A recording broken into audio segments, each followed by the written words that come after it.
स्वागत है दोस्तों आपका हमारे इस यूट्यूब चैनल कन्फ्यूज़न 9.2.11 में। दोस्तों इस वीडियो में हम बात करेंगे कि 68 बीपीएससी में जो क्वेश्चन पूछा गया था 12 फरवरी को, टोटल 10 क्वेश्चन जो थे उसमें मैथ और रीजनिंग मिक्स थे। ठीक है, तो ये पूरे जो 10 क्वेश्चन है उसका आज हम लोग सॉल्यूशन ले करके आए हैं। पूरा सॉल्यूशन कैसे सॉल्व होगा, रीजनिंग कैसे सॉल्व होगा, मैथ्स कैसे सॉल्व होगा, तो इसमें सारा हम स्टेप बाय सॉल्व करके आपको बताए हैं। तो पूरा वीडियो देख लीजिए, मैथ और रीजनिंग आप लोग देखें कि इसके हिसाब से आप लोग का कितना गलत हुआ है।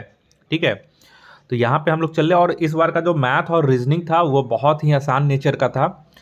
जबकि 10 क्वेश्चन में 10 क्वेश्चन जो था आप लोगों का आसानी से बनने वाला था। कुछ भी ज़्यादा उसमें दिमाग नहीं लगाना था, कोई भी कैलकुलेटिव नहीं था। ठीक है, तो चलिए यहाँ पे हम लोग एक एक करके देख लेते हैं। बहुत ही आसान क्वेश्चन गया है मैथ्स का, और इसमें एकदम समय नहीं लगा। पहला क्वेश्चन बोल रहा है कि शब्द डायरी के अक्षरों में कितने शब्द बनाए जा सकते हैं, चाहे इनके अर्थ हो या ना हो। तो यहाँ पे बोल दिया गया है अर्थ हो चाहे नहीं अर्थ हो, तो ये एकदम आसान हो गया है। डायरी में देख लीजिए कितना लेटर है, तो 1 2 3 4 5। तो यहाँ पे देखिए 5 लेटर हैं। ठीक है, 1 2 3 4 5। ठीक है, 1 2 3 4 5। ठीक है, तो अब डायरी में देखिए, तो पहले अगर पोजीशन पे हम लिखे तो हमारे पास कितने उपलब्ध लेटर रहेंगे, 5। ठीक है, 5 में से यहाँ पे कोई हम एक भर देंगे तो सेकेंड वाले के लिए कितने हमारे पास अवेलेबल रहेंगे, तो 4। उसके बाद थर्ड के 2 मेरा फिलअप हो गया, तो फिर फिर इसके लिए कितने अवेलेबल रहेंगे, तो 3, फिर 2 और 1। ठीक है, तो ये जो है इतने तरीके से हम लोग कर सकते हैं। तो इसको आप लोग 5 इंटू 4 इंटू 3 इंटू 2 इंटू 1 कर दीजिए, तो इसका 120 क्वेश्चन आएगा आंसर। यहाँ पे दो तरीके से पूछ सकता है। अगर मान लीजिए किसी में रिपीटेड रहता है, ठीक है, एग्जामिनेशन हो गया या चाहे जो हो गया, तो जितना लेटर इसमें रिपीट करता है उतना ही फिर नीचे से डिवाइड कर दिया जाता है, उतना फैक्टोरियल से। ठीक है, तो वो उसका अलग 2-3 केस होता है इसमें बनने का। मैं सोच रहा हूँ कि जब इस तरह का क्वेश्चन आ रहा है तो 69th में आपको फ़ायदा होगा। हर तरीके से हम दे दें, चाहे वो रिपीटेड हो। जैसे यहाँ पे क्वेश्चन जो है, यहाँ पे जो है आपको यहाँ पे कोई रिपीटेड नहीं है, तो इसे यहाँ पे आसानी से हो गया कि 120। तो इसका सीधा आंसर हो जाएगा नन ऑफ द एबव। ठीक है, यानी कि इनमें से कोई नहीं इसका आंसर हो जाएगा पहला का। दूसरे में आइए, दूसरे में देख लीजिए, यहाँ पे बॉक्स वाला था। तो फर्स्ट रो में देखिए, यहाँ पे देखिए 44 है, 49 है, 37 है। ठीक है, तो 44 और 37 इसको आप लोग माइनस कर लीजिए। 44 और 37 को माइनस करने पे 7 आ रहा है, तो इसमें गुना 7 कर दीजिए, तो 49 इसका आंसर आ जाएगा। देखिए बीच में 49 भर दिया है। फिर नीचे वाला का ये 58 माइनस 53, तो 58 माइनस 53 की 5 आ गया, तो इसमें से भी गुना 7 कर दिए तो इसका 35 आ गया, तो यहाँ पे 35 है। यानी कि लास्ट दो का डिफरेंस ले लीजिए, उसमें मल्टीप्लाई 7 कर दीजिए, तो वही आंसर हो जाएगा।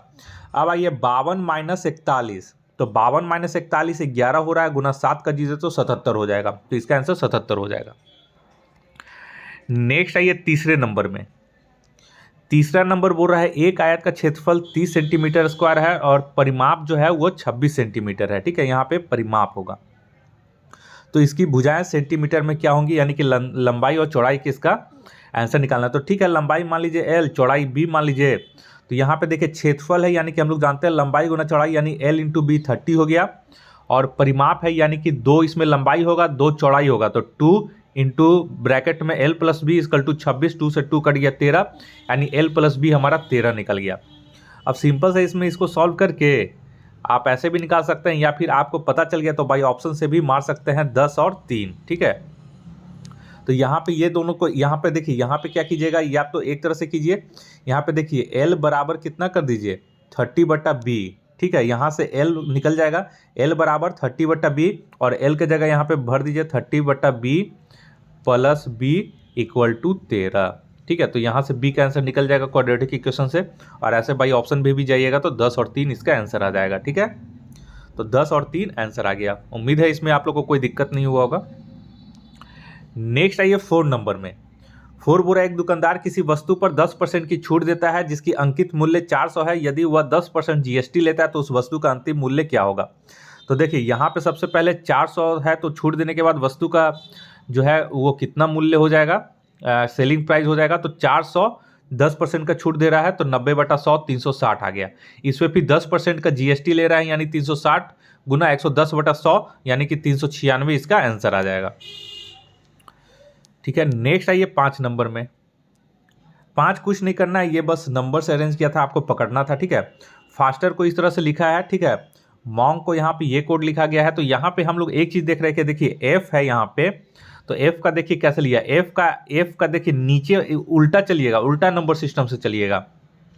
सीधा से देखिए 6 जा रहा है तो 6 नहीं, उसके नीचे वाला देखना है उल्टा, यानी 26, यानी कि जेड को 1 से काउंट करना है और ए को 26 तक ले जाना है। ठीक है, तो इसका उल्टा में, यानी नीचे वाला से देखिए, तो ए को 21 है नीचे, तो उसको जस्ट एक लेफ्ट कर दिया है 22। उसका देखिए ए हमारा कितना है, ए हमारा 1 है, तो इसका जस्ट राइट कर दिया है 2, यानी एक बार नीचे से लेफ्ट, एक बार ऊपर से राइट करना है। ठीक है, अल्टरनेट करना है।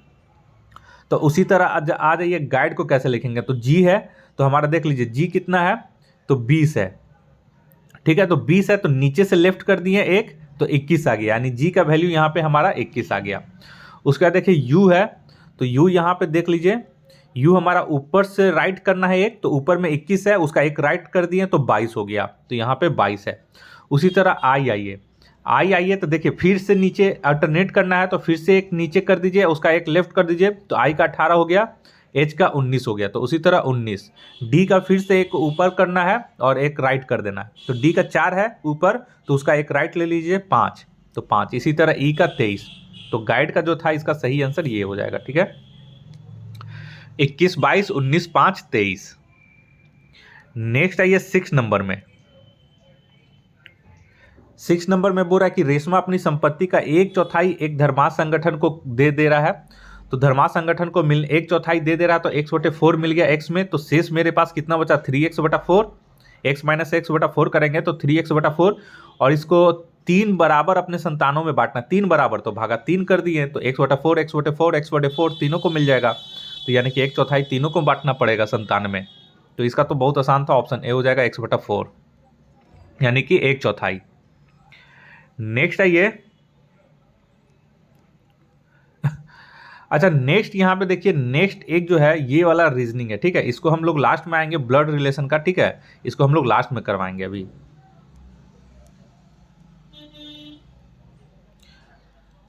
चलिए नेक्स्ट इसमें आइए मिसिंग नंबर में। ठीक है, ये और आसान था, आप लोग शायद बना ही लिए होंगे इसको। ठीक है, तो ये इसमें कुछ करना नहीं था ज़्यादा। देखिए इस तरह से क्या क्वेश्चन होता है ना, कि जब सिंपल वे में, देखिए हमेशा ध्यान दीजिए, आप 2-3 बार प्रैक्टिस किए होंगे अगर नंबर सीरीज का, तो ठीक है, आपको समझ में ही आ गया होगा एक बार में कि हाँ क्या इसको करना है। कई बार क्या होता है कि जनरल जो हम लोग सॉल्व करते हैं सीरीज, वो वैसे सॉल्व नहीं होता है। ठीक है, तो जब जनरल वे में सॉल्व नहीं होता, जो कि मान्य जो है जैसा देते रहता है एग्जाम में, अगर वैसे सॉल्व नहीं हुआ ना, तो इसको हमेशा prime number, odd number, even number में इस तरह से स्क्वायर वगैरह करके इस तरह से जोड़ा जाता है। ठीक है, तो देखिए सबसे पहले इसको क्या कीजिए, इसको हम लोग यहाँ पे कॉपी में कर दिए हैं, तो कॉपी में यहाँ पे हम लोग देख लेते हैं। ठीक है, चलिए यहाँ पे उल्टा हो गया है, तो आप लोग एक बार इसको देख लीजिएगा। ठीक है, यहाँ पे हम कर दे रहे हैं।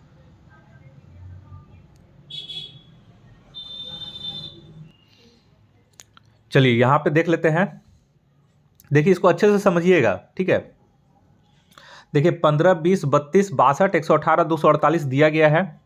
यहाँ पे देखिए दोनों के बीच का डिफरेंस निकाल लेते हैं, तो 5 आ गया, ठीक, 12 आ गया, 30 आ गया, 56 आ गया, 130 आ गया। देखिए 15 और 20 के बीच कितना डिफरेंस है 5 का, 32 और 20 के बीच डिफरेंस कितना है 12 का, 62 और 32 के बीच डिफरेंस कितना है 30 का, 118 और 62 के बीच कितना है 56, और 248 और 118 के बीच डिफरेंस कितना है 130। अब देखिए 5 को हम कैसे तोड़े हैं, तो यहाँ पे देख लीजिए 5 को हम लोग तोड़े हैं, 2 स्क्वायर प्लस 1 करेंगे तो 5, उसके बाद देखिए 3 स्क्वायर प्लस 3 करेंगे तो 12, 30 को 5 स्क्वायर प्लस 5 करेंगे तो 30, 56 को 7 स्क्वायर प्लस 7 करेंगे तो 56, 130 को 111 स्क्वायर प्लस 9 करेंगे तो 130। यहाँ तक पहले समझ लेते हैं। ठीक है, अब देखिए 2 का स्क्वायर, 3 का स्क्वायर, 5 का स्क्वायर, 7 का स्क्वायर, 11 का स्क्वायर। ठीक, तो ये जो है हमारा प्राइम नंबर है, प्राइम नंबर का स्क्वायर कर रहे हैं, रेगुलर प्राइम नंबर यानी कंटिन्यूअस चल रहा है। 2 हो गया हमारा प्राइम नंबर हमारा 2 से शुरू होता है, ठीक है, तो इसलिए हम यहाँ पे 2 से लिए हैं। तो 2 हो गया, उसके बाद फिर प्राइम नंबर फिर 3 ही आता है, तो 3, फिर 4 नहीं होगा, फिर 5 आ गया प्राइम नंबर, 6 प्राइम नंबर नहीं होता है, 7 होता है तो 7 हो गया, 8 प्राइम नंबर नहीं होता है, 9 नहीं होता है, 10 नहीं होता है, 11 होता है, ठीक है। तो 11 स्क्वायर कर दीजिए। 11 के बाद कौन सा प्राइम नंबर होगा? प्राइम नंबर मतलब अभाज्य संख्या, ठीक है। तो 11 के बाद आप लोग बताइए प्राइम नंबर क्या होगा? तो 11 12 नहीं होगा, 13 होगा। तो यहाँ पे हम लोग 13 का स्क्वायर कर दिए, ठीक है। उसके बाद जो प्लस करना है वो ऑड नंबर सब में प्लस करते जाना है, ठीक है। तो ऑड नंबर 1 से शुरू होता है, ठीक है, तो सब में ए ऑड नंबर हमको ऐड करना है, ठीक है। तो यहाँ पे 1 कर दिए। 1 के बाद ऑड नंबर कौन सा आता है? तो 3 आता है। 3 के बाद कौन सा ऑड नंबर आता है? तो 5 आता है। 5 के बाद कौन सा ऑड नंबर आता है? 7 आता है। 7 के बाद कौन सा ऑड नंबर आता है? तो 9 आता है। 9 के बाद कौन सा नंबर आएगा ऑड नंबर? तो 11 आएगा। तो सिंपल ये क्वेश्चन करना था। तो देखिए, तो 13 का स्क्वायर 169 प्लस 11, तो 180 आ गया। तो 180 248 में जोड़ दीजिए, तो 248 में 180 जोड़ देंगे तो 428 आ गया आंसर इसका। तो ये इस तरह से आपको बहुत सिंपल वे में आपको बनाना था, ठीक है। अब उसके बाद एक क्वेश्चन और देख लेते हैं। हाँ, यहाँ पे एक क्वेश्चन दिया गया है, ठीक है, तार्किक और सार्थक क्रम में सजाइए। तो यहाँ पे आपको वरीयता क्रम में सजाना था, ठीक है। तो वरीयता क्रम में देखिए, सबसे पहले राष्ट्रपति आएंगे, उसके बाद उपराष्ट्रपति आएंगे, ठीक है, उसके बाद प्रधानमंत्री आता है, उसके बाद अध्यक्ष आएगा, उसके बाद सांसद आएगा। तो वरीयता क्रम में यही एक ऑप्शन था, तो ऑप्शन बी यहाँ पे हो जाएगा। अब आइए एक क्वेश्चन 10वां नंबर जो है वो है आपका ब्लड रिलेशन से। देखिए, अब यहाँ पे ब्लड जो रिलेशन दिया गया है, ठीक है, तो ब्लड रिलेशन यहाँ पे थोड़ा सा देने में दिक्कत ये हो रहा है कि यहाँ पे एक जो लास्ट का जो दिया गया है, ठीक है, अगर हिंदी वाले से आप पढ़ के बनाइएगा तो थोड़ा सा दिक्कत हो रहा है, और इंग्लिश वाले अगर पढ़ के बनाइएगा इंग्लिश में तो ये थोड़ा सा आसानी से बनता है, ठीक है। लेकिन यहाँ पे दो तरीके से अगर बन रहा है, दो तरीके से अटैच कर रहा है रिलेशन को। जैसे यहाँ पे लास्ट वाला जो दिया गया है, एक्स अविवाहित है, ठीक है, यहाँ पे जो है ये, और यदि एस ए का जीवन साथी है तो के एस से किस प्रकार से संबंधित है, ठीक है। तो यहाँ पे जो थोड़ा सा रिलेशन है उसका जेंडर वगैरह थोड़ा पहचान करने में यहाँ पे के जो है एम की माँ है, ठीक है। तो यहाँ से जो दिक्कत हो रहा है, थोड़ा सा इसमें मुझे प्रॉब्लम हो रहा है। एक बार इसको और क्लियर कर देंगे, क्योंकि एक तरह से दो इसका मेरा आंसर आ जा रहा है। एक तो आ रहा है उपयुक्त में से कोई नहीं, और एक जो है वो, तो दोनों में से लेकिन कोई एक ही होना चाहिए आंसर। तो वहाँ पे मैं कंफ्यूज कर रहा हूँ थोड़ा सा। एक बार इसको और अच्छे से समझ कर एक बार बनाऊंगा। तो ये एक क्वेश्चन 10 क्वेश्चन पूछा गया था, 10 में से ये एक क्वेश्चन रह गया है। इसका मैं अपने टेलीग्राम चैनल confusion9.2.11 पे इसका मैं सॉल्यूशन करके PDF जो है उसका सेंड कर दूंगा। उम्मीद करते हैं ये जो मैथ का सेशन था आपको अच्छा लगा होगा। और इसी तरह से करके मैं साइंस का जो 30 क्वेश्चन पूछा गया है वो, और करंट अफेयर्स का वो सारा क्वेश्चन मैं धीरे धीरे करके रिसर्च करके थोड़ा सा और मैं देख लेता हूँ कंफर्मेशन। उसके बाद आप लोग को इसका आंसर की आप लोग को प्रोवाइड कर दूंगा। इस वीडियो को देखने के लिए आप लोग का बहुत बहुत शुक्रिया। आपका दिन मंगलमय हो। धन्यवाद।